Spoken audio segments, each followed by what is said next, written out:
할렐루야. 함께 사도신경으로 우리의 신앙을 고백함으로 목요일 새벽 기도에 하나님 앞에 드리겠습니다. 나는 전능하신 아버지 하나님, 천지의 창조주를 믿습니다. 나는 그의 유일하신 아들 우리 주 예수 그리스도를 믿습니다. 그는 성령으로 잉태되어 동정녀 마리아에게서 나시고 본디오 빌라도에게 고난을 받아 십자가에 못 박혀 죽으시고 장사된 지 사흘 만에 죽은 자 가운데서 다시 살아나셨으며 하늘에 오르시어 전능하신 아버지 하나님 우편에 앉아 계시다가 거기로부터 살아있는 자와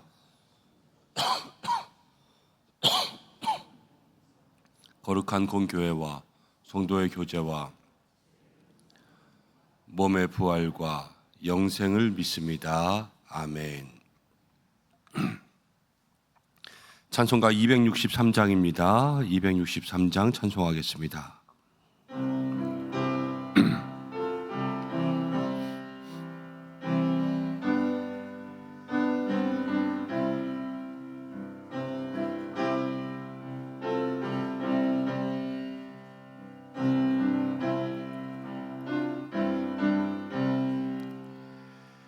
이 세상 엄하고 나 비록 약하나 늘 기도 힘쓰면 큰 권능 얻겠네. 주의 은혜로 대속받아서 비와 같이 붉은 죄는 같이 이겠네. 주님의 권능은 한없이 크오니 돌 같은 내 마음 건너겨 주소서. 주의 은혜로 대속받아서 비와 같이 붉은 죄는 같이 이겠네. 내 맘이 약하여 늘 넘어지오니 주 예수 임주사 굳세게 하소서. 주의 은혜로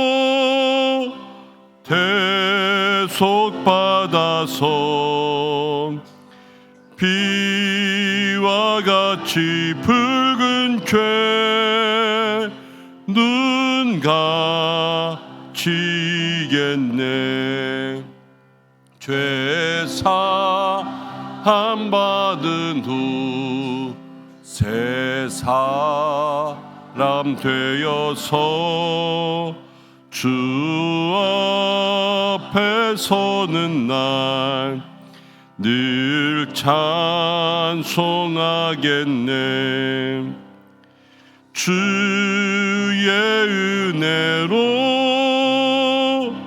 대속받아서 비와 같이 붉은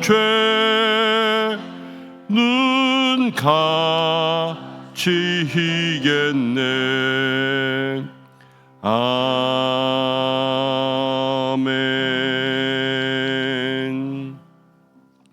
우리 이 시간 잠시 기도하겠습니다. 오늘 하루를 살아갈 때에도 우리에게 구원의 은혜를 깊이 기억할 수 있도록 인도하여 주옵소서. 함께 기도하겠습니다. 우리가 주일에 함께 말씀을 나눌 때도 우리가 은혜로만 살아갈 때에는 은혜가 식어지면 우리의 열심도 헌신도 사라지지만 오직 예수님 만나서 예수님과 동행하는 사람은 세상의 어떠한 흔들림 가운데도 변화하지 않는다 말씀 나누었습니다. 우리의 마음의 중심에 나는 죽고 예수님 살고 주님과 동행함으로 오늘 한 날도 구원의 은혜, 그 구원의 힘으로 살아갈 수 있도록 인도해 달라고 함께 기도하기를 소망합니다. 비가 오고 있습니다. 하나님이 이 비를 통하여서 강릉 가운데 또 우리 동해안 지역 가운데 가뭄이 해소될 수 있도록 주께서 인도해 주시고, 또 많은 비는 아니지만 그래도 해갈의 은혜가 있을 수 있도록 주께서 인도해 달라고 함께 비로 인하여서 물 부족을 겪는 그러한 지역 가운데 은혜가 있도록 함께 기도하겠습니다. 환우들을 위해서 기도하겠습니다. 또 입시생들을 위해서 기도하겠습니다. 이 시간 마음 모아서 잠시 기도하겠습니다. 하나님 아버지 고맙고 감사합니다. 오늘 주님 앞에 나왔습니다. 믿음으로 걸어가는 이 날에 주께서 함께해 주시기를 간절히 소망합니다. 주님 역사해 주시옵소서, 인도해 주시옵소서. 그리하여서 하나님의 귀한 은혜가 오늘 한 날 우리의 삶 가운데 있기를 간절히 소망합니다. 하나님 구원의 은혜 도와주시고 능력 도와주시고 우리 모두 성도를 마음과 심령 속에 하나님 역사해 주시기를 간절히 원하오니 아버지여 인도하여 주시옵소서, 역사해 주시옵소서. 은혜로만 살아가며 은혜가 식어지면 우리의 마음이 식어지는 것이 아니라 아버지 하나님 기억하여 주시어서 인도하여 주시어서 우리의 마음 가운데 구원의 은혜 오직 예수 그리스도 산 소망 산 믿음이 있게 인도하여 주시기를 간절히 원하오니 아버지 역사하여 주시옵소서. 주님 내 안에 계시는 줄로 믿습니다. 나와 함께 하시는 줄로 믿습니다. 주님 날마다 주님 바라보며 나아갈 수 있는 믿음의 삶이 될 수 있도록 인도하여 주옵소서.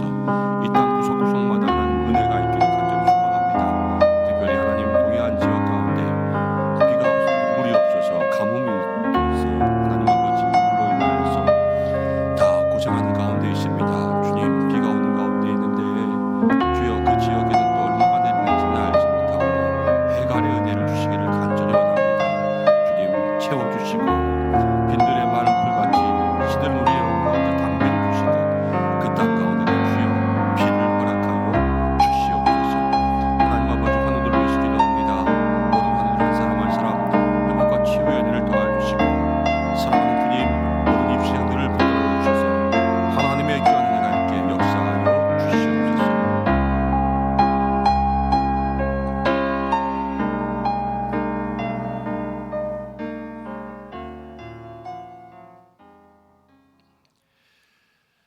높고 높은 모자 버리고 이 땅 가운데 그 아들 독생자 예수 그리스도를 보내셔서 우리의 모든 죄를 감당하게 하시고 우리에게 사랑을 확증하게 하신 하나님, 오늘 한 날 이 새벽에도 주님 앞에 나왔습니다. 우리가 무엇이건대 죄 많은 저희들 구원하시려 그 아들을 보내시고 그 아들을 십자가에 달려 돌아가게 하시며 우리를 구원하셨습니까? 생각해보고 우리의 마음에 곱씹어봐도 십자가의 은혜가 얼마나 큰지 알지 못하고 왜 나 같은 자를 구원하려고 그렇게 하셨는지 하나님 도무지 이해할 수 없는 그 큰 사랑, 오늘 우리가 살아갈 때에 그 은혜가, 그 큰 사랑이 우리의 마음 가운데 되새겨지기를 간절히 소망합니다. 예수 그리스도의 십자가가 멀리 보이는 것이 아니라 내 가슴에 세워지게 인도하여 주시고 주님의 못자국 난 그 손바닥이 멀리 보이는 것이 아니라 나의 가슴을 어루만지는 귀한 손이 될 수 있도록 역사해 주시고 주님 내 마음 가운데 역사해 주셔서 오늘 한 날도 주님과 동행하며 살아갈 수 있도록 인도하여 주시기를 간절히 원하오니 우리 모든 성도들의 마음에, 부족한 종의 마음에 하나님 역사하여 주셔서 주님과 동행할 수 있는 믿음의 삶이 되게 하여 주옵소서. 하나님 비를 만나고 있습니다. 하나님 저 동해안 가운데는 물이 없어서 가뭄으로 고생하는 많은 사람들이 있습니다. 이 비가 그곳 가운데 얼마나 내리는지 알지 못하지만 주여 기도합니다. 해갈의 은혜를 더하여 주시옵소서.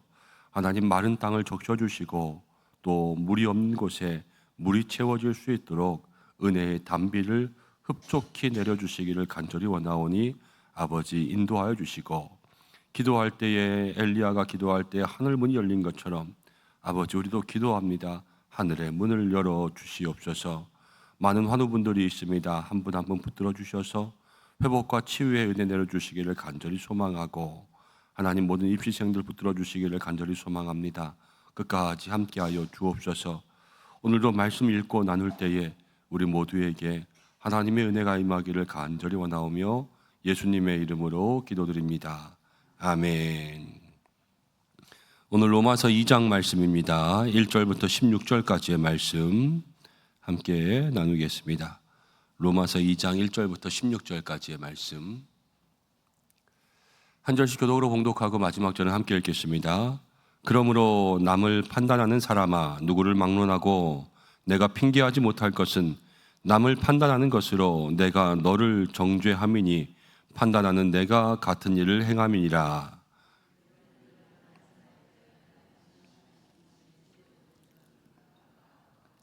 이런 일을 당하는 자를 판단하고도 같은 일을 행하는 사람아, 내가 하나님의 심판을 피할 줄로 생각하느냐?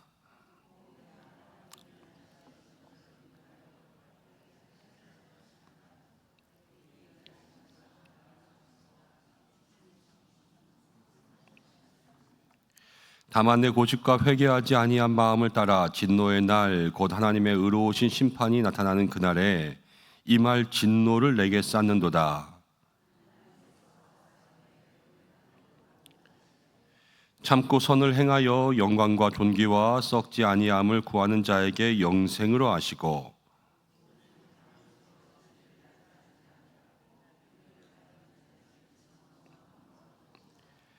악을 행하는 각 사람의 영에는 환난과 곤고가 있으리니 먼저는 유대인에게요 그리고 헬라인에게며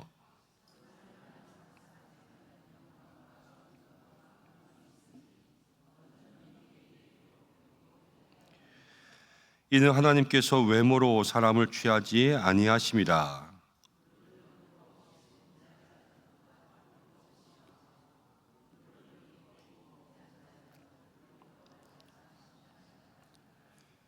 하나님 앞에서는 율법을 듣는 자가 의인이 아니요 오직 율법을 행하는 자라야 의롭다 하심을 얻으리니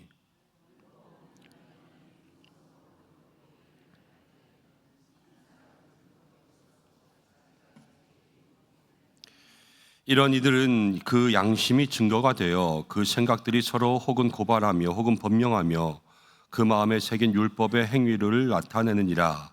곧 나의 복음에 이른 바와 같이 하나님이 예수 그리스도로 말미암아 사람들의 은밀한 것을 심판하시는 그날이라. 아멘. 오늘은 반드시 심판이 있다라는 제목으로 함께 말씀을 생각해 봅니다. 로마서의 앞부분은 이제 예수 그리스도의 종 바울 이렇게 이야기하면서 복음에 대해서 이야기합니다. 근데 복음에 대해서 이야기할 때에 3장까지를 보면은 계속해서 죄에 대해서 이야기합니다. 모든 사람에게는 죄가 있고요. 유대인에게도 헬라인에게도 다 똑같이 죄가 있습니다. 죄가 있는 사람은 오직 예수님을 믿어야지만 구원받고 예수님을 믿지 않고 복음을 가까이 하지 않으면 영원한 심판이 있다라는 것을 바울은 거듭 얘기하고 있습니다. 그럼 복음을 이야기할 때 왜 로마서의 전반부에는 죄에 대해서 이야기할까라는 거예요. 여러분, 우리가 건강이 중요한 거는 압니다. 우리가 다 건강 중요하죠. 기도 제목 이야기하면 다 건강하게 해주세요. 그렇게 이야기합니다. 여러분, 그러나 많은 사람들이, 대부분의 사람들이 평소에 건강 관리하는 것을 열심히 하지 않습니다. 먹고 싶은 거 먹고 자고 싶을 때 자고 운동 열심히 하는 사람 많지 않고요. 그냥 다 되는 대로 살아갈 때가 많죠. 먹으면 눕고 싶고 누우면 자고 싶고 자다 일어나면 소화도 안 되고 살도 찌고 그렇게 살아가다 나중에 병원을 한번 간다고 해보겠습니다. 병원에서 의사가 이야기하는 거예요. 몸을 다 진찰하고 난 다음에 이렇게 살면 큰일 난다고, 지금 몸에 병이 있다고, 살 빼지 않으면 비만 때문에, 이 혈압 때문에, 당뇨 때문에 큰일 난다고, 아니면 혹시 식생활 습관이 잘못되어서 몸속에 큰 병이 있는데 병을 키우고 있다고 의사가 이렇게 경고한다고 해보겠습니다. 그럼 그 사람은 돌아와서 건강관리를 하겠지요. 이제 먹는 것도 조절하고 살도 빼고 운동도 열심히 하고 때로는 처방받은 약도 먹고 그러면서 건강관리할 거 아닙니까? 평소에는 하지 않다가도요, 내 건강이 잘못된다는 것을 깨달아야지만 사람들은 관리를 하고 약을 먹는 거예요. 그와 똑같습니다. 복음도요, 복음이 좋다는 걸 암만 얘기해도요, 나는 문제 없다고 생각하는 사람들은요, 복음을 받아들이지 않아요. 복음을 받아들이기 위해서는요, 그렇게 살면 문제 있다라는 걸 얘기해 줘야 돼요. 그렇게 산다는 게 뭐예요? 예수님을 믿지 않고 복음을 받아들이지 않고 살면 그건 문제라는 거예요. 근데 어떤 문제냐? 죽는다는 거예요. 복음을 받아들이지 않고 믿음이 없이 살아가는 건 죽는 거예요. 영원히 죽고요. 죽고 난 이후에도 영원한 심판이 있는 거예요. 끔찍한 것을 이야기해 줄수록 그 복음에 대한 사람들의 마음과 간절함과 절박함들이 생기는 거예요. 그렇기 때문에 바울은요, 이 로마서의 전반부에서 죄의 심각성, 죄의 무서움, 심판에 대해서 이야기합니다. 사람들이 그걸 알아야지 그 다음에 복음에 대한 이 궁금증이 생기고 어떻게 하면 내가 살 수 있을까 구원을 받아들이니까 이 죄에 대해서 계속해서 이야기하는 거예요. 여러분, 우리도 복음, 은혜, 구원 이런 모든 것들을 우리의 마음속에 정말로 뼈저리게 느끼기 위해서는 나를 가만히 돌아보셔야 돼요. 나를 가만히 돌아보면서 내가 세상 가운데 얼마나 죄인이었나, 과연 예수님이 나를 구원할 만한 이유가 있나, 왜 나를 구원하셨을까, 왜 나를 위해서 대신 죽으셨을까, 이것들을 곰곰이 마음 깊이 생각하다 보면은 정말로 나를 구원할 이유가 없잖아요. 먼저 사랑하신 것 이외에는.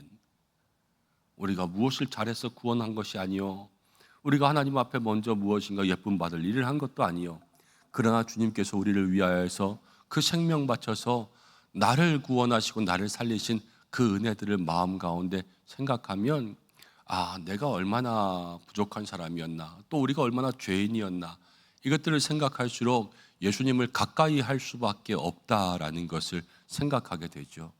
바울이 이야기하는 것이 그거예요. 이 3장까지의 모든 죄의 모습들 속에서 먼저 우리의 모습을 깨달으라는 거예요. 여러분, 우리를 돌아볼 수 있는 그러한 사람들 되시기를 바랍니다. 우리의 삶 가운데는 그런 말이 있어요. 개구리는요, 올챙이 쪽을 생각하지 못해요. 그리고요, 시어머니는 며느리 쪽을 생각하지 못해요. 사람들이 다 그렇잖아요. 우리가 다 옛날에 어떤 모습들인지 다 잊고 살아요. 그런데 그것들을 기억하는 사람이요, 그 이후의 삶이 달라지는 거예요. 올챙이 쪽을 기억하는 사람은 개구리가 돼서도 달라지는 거고, 며느리 쪽을 기억하고 있는 사람은요, 시어머니가 돼서도 다른 시어머니가 되는 거예요. 신앙생활도 마찬가지입니다. 구원받았다고 해서 다 끝나는 것이 아니라 우리가 얼마나 큰 죄에서 구원받았나라는 것을 생각할 수 있는 사람이요, 구원의 감격으로 사는 거예요. 구원의 감격. 여러분, 처음 구원받았다, 이 구원의 사실이 있지만요, 나중엔 구원의 감격이 돼야 되고요, 이 구원의 감격이요, 나중엔 하나님을 찬양할 수 있는 이유가 돼야 되는 거예요. 믿음의 삶에서 그렇게 살아갈 수 있는 우리 모든 성도들 되시기를 간절히 소망합니다. 바울은 이렇게 이야기하죠. 1절에 그러므로 남을 판단하는 사람아, 누구를 막론하고 내가 핑계하지 못할 것은 남을 판단하는 것으로 내가 너를 정죄하미니 판단하는 내가 같은 일을 행함이라. 남을 판단하는 사람아 라는 것은 내가 쟤보다는 조금 낫지 않은 사람들이에요. 다른 사람에 대해서 아유, 저렇게 살면 어떡하나 이렇게 이야기하거나, 저거는 벌 좀 받아야지, 정신 좀 차려봐야지, 혼 좀 나봐야지, 그래 잘됐다, 이렇게 하는 모든 생각들이요, 그 사람은 그럴만하다고 생각하는 거고 나는 그거보다 조금 낫다고 생각하는 거거든요. 그런데 하나님 앞에서는요, 내가 저 사람보다 낫다 그러는 것이 아니라 나도 똑같다라는 것을 깨달을 수 있어야 돼요. 모든 죄를 보면서 죄가 우리가 살인하는 사람은 아니지요. 그렇지만 살인하는 사람들 보면서 우리도요, 우리의 말 한마디가 사람을 죽일 수 있어요. 그렇잖아요. 이 새 치어로요, 사람의 마음을 얼마나 후벼팔 수 있는지 몰라요. 그리고 우리의 말 한마디가요, 사람을 실족하게 합니다. 시험 들게 해요. 그래서 그 말 때문에 교회를 안 나오게 하는 때도 만들 수 있어요. 그럼 살인보다 더 무서운 거예요. 그 사람이 그렇게 해서 영혼의 구원을 잃어버리고 교회의 문을 닫게 된다면 그 얼마나 무서운 일이겠어요. 저는 그런 사람 목회하면서 많이 만나봤습니다. 나이가 70이 되고 80이 돼서 나중에 가서 이런저런 이야기하면서 복음 전도하면 옛날에 다 교회 다녀봤대요. 왜 안 다니냐 그러면 교회 다니는데 교회에서 이런 사람 저런 사람이 자기를 힘들게 해서 그 다음부터 정내미가 떨어져서 교회를 안 다닌다는 거예요. 교회에서 돈 때문에 사기친 사람도 있었고 말 때문에 그런 사람도 있었고 교회에서 뒤에서 수근거리면서 이 말 저 말 없는 말 거짓말하는 사람들도 있었고 그런 사람들 만나니까 교회가 정이 떨어지는 거예요. 예수님 보고 다녀야 되는 건 맞죠. 그렇지만 주변에 그런 사람들만 있는 교회를 경험하다 보니까 거기서 점점 나의 삶이 멀어진 거예요. 그럼 누구 책임이에요? 내가 믿음이 약한 것도 나의 책임이기도 해요. 책임이 없다고 말할 수는 없어요. 그렇지만 누구라도 하나 실족하게 하는 것이 하나님 앞에서는 얼마나 큰 죄인지 몰라요. 그럼 살인만 죄입니까? 우리도 똑같은 그러한 죄를 범할 때가 얼마나 많은지요.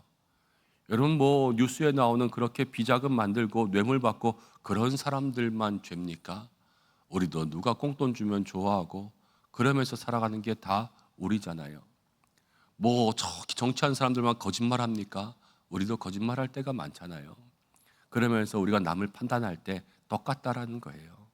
그리고 하나님은 의로우시기 때문에 모든 사람들을 다 판단하시고 또 우리의 삶 가운데 늘 정의와 공평함 가지고 판단해서 2절 말씀 가운데 나오는 것처럼 하나님의 심판은 진리대로 이루어진다라는 것을 바울이 이야기합니다. 그러면서 이러한 일을 행하는 사람아 그러면서요 하나님의 심판을 피할 줄로 생각하지 말라. 이게 3절 말씀 아닙니까?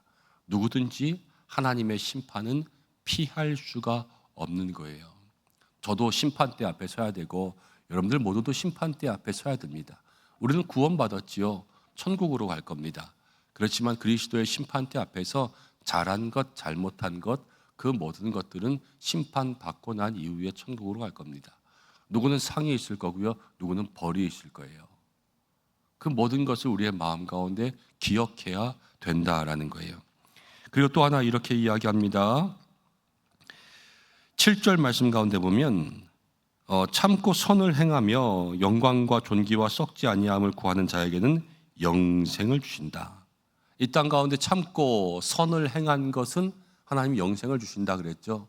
여러분 내가 참는 것 또 선을 행하는 것 때로는 아무도 몰라도 하나님은 다 기억하시면서 우리에게 영생을 주신다라는 거예요. 우리는 참으면서 사는 것 같지만 그렇다고 또 많이 참지도 않잖아요. 내가 이러고 있으니까 내가 물로 보이냐? 그러면서 우리 성질 낼 때가 얼마나 많이 있어요. 그러면서 욱하는 마음들. 그렇지만 참고 사는 것이 성도의 삶, 영생을 얻는 삶이 될 수 있다는 거예요. 그리고 8절과 9절 말씀 가운데 보면 모든 악한 일에는 진노가 있다 그랬는데요. 9절 마지막에 이렇게 나와요. 먼저는 유대인에게 있을 것이고 그리고 헬라인에게 있을 것이다. 유대인이라는 것은 먼저 예수님을 만난 사람들을 이야기하죠. 그리고 헬라인이라는 것은 아직은 이방인을 얘기합니다. 그렇죠? 근데 먼저 누가 하나님 앞에 혼나냐면요. 유대인이 먼저 혼나요. 여러분 우리가 신앙생활 합니다. 신앙생활 하면서 하나님 앞에 잘못한 일이 있다고 해보겠습니다. 무엇인가 회개할 일이 생겼어요. 그리고 세상에는 믿지 않는 사람들이 있습니다. 죄를 많이 지으면서 살아가요. 그런데 나중에 누가 먼저 혼나냐? 우리가 먼저 혼나는 거예요. 믿음의 삶에. 우리에게 영원 구원을 주셨지만 이 구원의 복음에 합당한 삶을 살지 못할 때는 하나님 그 앞에서 우리도 혼나고 혼쭐 나고 천국에 들어가는 거예요. 그렇기 때문에 우리에게 죄가 가볍지 않다라는 것을 마음속에 기억하셔야 돼요.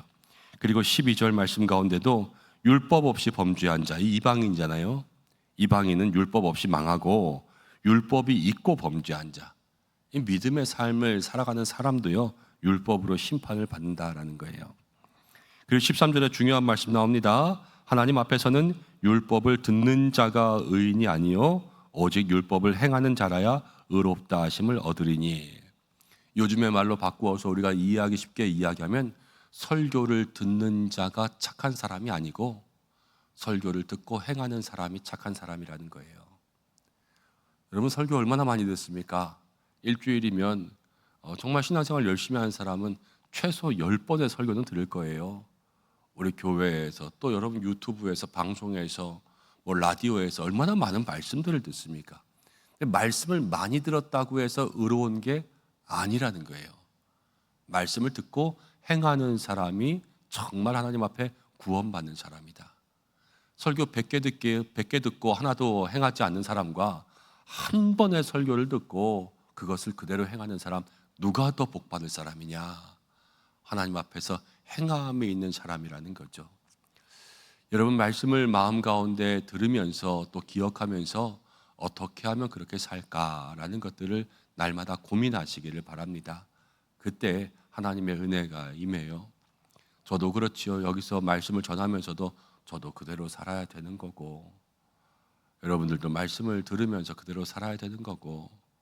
근데 가만히 생각해 보면 말씀은 많이 들어서 이제는 성경만 읽어도 오늘은 목사님이 무슨 말 하겠구나라는 것도 대충 아는 그 정도의 믿음을 가졌는데, 우리는 신앙생활 하면서 행함이 많아지지 않아요. 그것이 하나님 앞에서, 이 로마서 앞에서 반성해야 될 우리들의 모습이라는 거죠. 그리고 15절 말씀 가운데 하나님 이렇게 말씀하십니다. 양심이 증거가 된다 그랬어요. 양심이 증거가 된다. 하나님 우리에게 양심을 주셨어요. 그래서 이 모든 것 가운데 우리 스스로가 아는 거예요. 내가 지금 말씀을 지키고 있는지 안 지키고 있는지. 제가 여기서 권사님 말씀 지키지요, 집사님 말씀 안 지키지요, 저한테도 내가 너무 말씀 지키냐 안 지키냐 이렇게 하는 것을 누가 말하지 않아도 스스로 좀 아는 거예요. 한번 생각해 보세요. 아이들 있잖아요. 조그만 아이들, 뭐 2살, 3살이라고 해보겠습니다. 2살, 3살 아이들도요, 엄마한테 자기들이 먹는 까까를 엄마한테 나눠주기 위해서는 이렇게 정말로 자신감 있게 의기양양하게 걸어와서 엄마한테 까까를 딱 내밀어요. 그런데 엄마가 이거 먹지 마 그랬는데 그거 먹고 싶어서 몰래 먹을 때는 애도 눈치 봐요. 애도 슬금슬금 눈치 보면서요, 엄마 안 볼 때 싹 과자 끝내가지고 그거 입에 딱 넣고 안 먹은 척 한다니까요. 애들이 누가 그걸 가르쳐줘요? 눈치 보는 법을, 몰래 먹는 법을 가르쳐줘요? 그렇지 않잖아요. 그렇지만 그것이 좋은 일이 아니라는 것은 어렸을 때부터 본능적으로 아는 거예요. 숨 쉬는 것도 본능 아니에요. 젖 빠는 것도 본능 아니에요. 안 알려줘도 하는 것처럼. 그건 살기 위한 거라고요. 양심은 원래 우리의 마음속에 들어있잖아요. 아이들 안 알려줘도 하는 것처럼. 왜? 그 양심이요, 우리를 살게 하는 건데 어떻게 살게 하냐? 이것을 통하여 하나님 앞에 내가 지금 선을 행하냐 악을 행하냐 이것들을 분별할 수 있는 그 양심의 기준을 하나님께서 우리의 몸에 미리 넣어두신 거예요. 그래서 하나님을 발견하게 하시는 거죠. 그 양심의 증거가 되어서 하나님 앞에 살아가게 하시는 것. 그리고 마지막에 하나님이 은밀한 모든 것을 심판하시기 때문에 그 하나님을 기억하며 살아가라라는 겁니다. 오늘 말씀은 그런 거죠. 우리 애들이 죄가 있는데 죄는 반드시 하나님께서 심판하실 겁니다. 그것을 알아야 우리가 예수님께 더 깊이 나아갈 수 있고 예수님을 붙잡을 수 있는데, 우리의 마음속에 무슨 죄가 있나 우리의 마음과 우리의 양심을 통하여서 먼저 깨닫고 하나님 앞에 나도 나은 것이 없다라고 생각해야 돼요. 나도 나은 것이 없다. 우리는 남 험담하는 거 좋아하잖아요. 쟤는 저래서 안 돼, 쟤는 저래서 안 돼. 그렇지만 늘 나는 이러면 될까라는 마음을 가지고 돌아보면서 주님 앞에 살아갈 때 우리가 구원, 복음, 예수님의 이름에 조금 더 가까이 나아갈 수 있는 믿음의 삶이 될 줄로 믿습니다. 함께 기도하겠습니다. 하나님 아버지, 고맙고 감사합니다. 우리에게 예수 그리스도 복음의 구원의 이름 주셨는데 우리가 먼저 죄인인 것을 알아야 예수님을 깊이 가까이 할 수 있다 말씀하셨습니다. 나를 돌아볼 수 있는 한 날 되게 하시고 성경이 거울 되게 하시고 우리의 모든 삶에 선한 양심 주셨는데 내가 지금 똑바로 하고 있나? 하나님 앞에 제대로 서고 있나? 늘 표대를 향하여 가고 있나? 돌아볼 수 있는 믿음의 삶이 되게 하여 주옵소서. 남을 판단하지 아니하고 나를 판단하게 하여 주시고 남을 비판하지 아니하고 나를 돌아볼 수 있는 그러한 삶이 되게 하여 주시고, 또한 율법을 듣는 자가 의로운 것이 아니라 행하는 자가 의롭다 하셨사오니 말씀을 들을 때마다 듣는 것으로 그치지 아니하고 듣고 행할 수 있는 믿음을 더하여 주셔서 하나님 앞에 의롭다 칭찬받는 모든 믿음의 성도들 되게 하여 주옵소서. 오늘도 간구하며 나아가는 모든 것들이 주의 뜻 가운데 이루어질 수 있는 한 날 되게 하여 주시고, 어디에 있든지 무엇을 하든지 성령으로 기름 부어 주셔서 주님 동행하여 주시고 주의 손 붙잡고 살아갈 수 있는 믿음의 한 날 되게 하시고, 우리 교회를, 모든 성도들의 가정을, 일터를, 자녀를, 건강을, 마음을, 그 구원의 생명을 주여 지켜 주시옵소서. 하나님께서 함께해 주시기를 간절히 원하오며 예수님의 이름으로 기도드립니다. 아멘. 주님이 가르쳐 주신 대로 예배를 마치겠습니다. 하늘에 계신 우리 아버지, 아버지의 이름을 거룩하게 하시며 아버지의 나라가 오게 하시며 아버지의 뜻이 하늘에서와 같이 땅에서도 이루어지게 하소서. 오늘 우리에게 일용할 양식을 주시고 우리가 우리에게 잘못한 사람을 용서해 준 것 같이 우리 죄를 용서하여 주시고 우리를 시험에 빠지지 않게 하시고 악에서 구하소서. 나라와 권능과 영광이 영원히 아버지의 것입니다. 아멘. 한 가지 광고 있습니다. 장례 소식입니다. 박성배 안수집사님 또 배성래 권사님 가정에 따님 되는 박은영 성도님이 돌아가셨습니다. 어제 돌아가셨는데 빈소는 오늘부터 차려져서 장례식 시작되고요. 입관 예배가 오늘 오후 1시 45분 교회에서 출발합니다. 여러분들 많이 참석하셔서 위로해 주시면 좋겠고요. 천국 환송 예배는 내일 오전 9시 15분 출발하는데 혹시 변경될 수 있어서 변경되면 문자를 통하여서 공지할 수 있도록 하겠습니다. 슬픔 당한 가정 위해서 기도해 주시기를 부탁드립니다. 오늘 목요일입니다. 여러분 가정을 위해서, 자녀를 위해서 기도해 주시고 또 교회를 위해서 또 기도의 제목 가지고 기도해 주시길 바랍니다. 다 함께 주여 한번 외치시고 기도하겠습니다. 주여!